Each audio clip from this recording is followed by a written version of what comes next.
যারা দেখতেছেন আমাদের এই ভিডিওটি সবাইকে আমরা আন্তরিক ধন্যবাদ জানাচ্ছি। এটা হচ্ছে দক্ষিণ এশিয়ার বিখ্যাত মৎস্য প্রজনন কেন্দ্র, আমরা হালদা নদী বলে খ্যাত।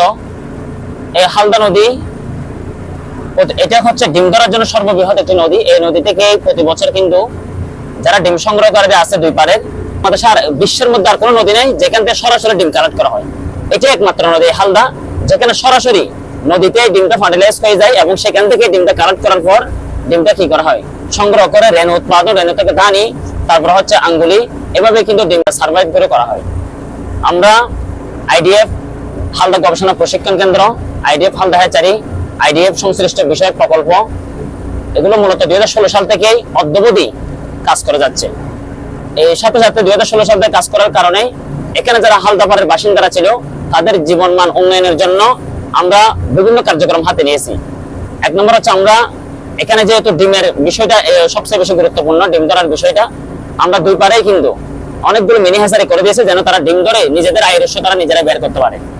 দুই নম্বর হচ্ছে আমরা যারা এখানে ডিম সংগ্রহ করেছিল বিকল্প জীবিকার উৎস হিসেবে আমরা তাদের জন্য সাথে সাথে যে আমাদের বার্মি কম্পোস্ট যে কিভাবে তৈরি করবে এগুলো আমরা প্রশিক্ষণ দিয়েছি এবং তাদেরকে আমরা প্রণোদনাও দিয়েছি। সাথে সাথে আমরা তাদেরকে দিয়েছি বিভিন্ন ফলজ বাগান এবং তাদেরকে আমরা শাকসবজি ক্ষেত ইত্যাদি করার জন্য বিভিন্ন উপকরণ আমরা তাদেরকে বিতরণ করে আসছি। সাথে সাথে আমাদের একটা হ্যাচারি আছে যেখান থেকে ডিমগুলো হ্যাচিং করা হয় এবং এই বছরে অর্থাৎ তাদের যে কর্মসূচি, তারা যে বাপ-দাদার আমল থেকে যেটা বলা হয় প্রজন্মের পর প্রজন্ম যারা যে ডিম সংগ্রহ করা আছে এটা যদি আমরা সম্পূর্ণভাবে ক্রিয়াশীল রাখতে পারি সেজন্য কিন্তু আমরা সার্বক্ষণিক প্রচেষ্টা চালিয়ে যাচ্ছি।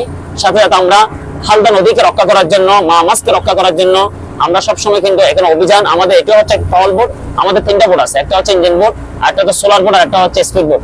স্পিড বোর্ডের সহায়তায় প্রশাসনের সহযোগিতায় আমরা কিন্তু সবসময় অভিযান অব্যাহত রাখছি যেন কোনো অসাধু মা মাছকে ধরে ফেলে এরকম কোনো ব্যক্তি যেন মা মাছকে ক্ষতি করে এই যে প্রজননকে ব্যাহত করতে না পারে, সেজন্য আমরা আমাদের জায়গা থেকে আমরা নিরলস পরিশ্রম করে যাচ্ছি। সরকার এবং আইডিএফ আমরা যৌথভাবে কিন্তু কাজ করে যাচ্ছি। ধন্যবাদ। আসসালামু আলাইকুম রহমতুল্লাহ।